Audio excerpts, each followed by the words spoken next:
Ang mabuting balita ng Panginoon ayon kay Lucas. Pinagaling ni Jesus ang babaeng kuba.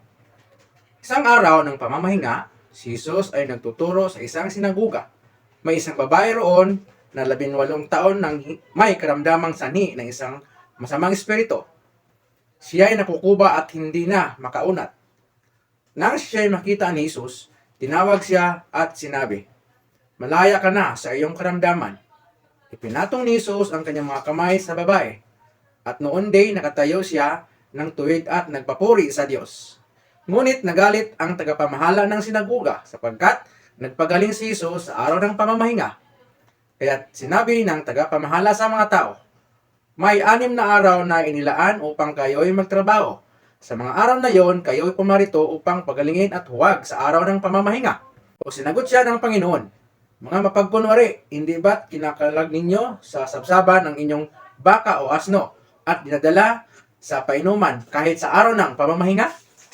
Ang anak ng ito ni Abraham ay ginapos ni Satanas sa loob ng 18 taon. Hindi ba dapat siyang kalagan kahit na araw ng pamamahinga?" Napahiya ang lahat ng kumakalaban kay Jesus dahil sa isinagot niya. Natuwa naman ang mga tao dahil sa lahat ng mga kahanghangang bagay na ginawa niya, ang salita ng Diyos. Ang amoy ng kasamaan. Ang mabahong amoy ay mabilis na kumalat sa unang palapag. Kabisado ko na ito. Amoy ito ng patay na daga, pero kumpara sa dati, hindi ko na halos kayanin ang masamang amoy.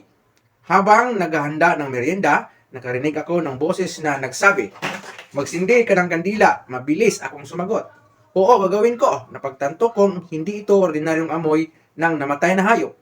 Kumuha ako ng isang kandila ng napaspasan ng exorcist. Sinindihan ko ito sa hapagkainan at nagdasal. Makalipas ang ilang minuto, nawala ang masangsang na amoy. Saksi ang kapatid ko sa nangyari.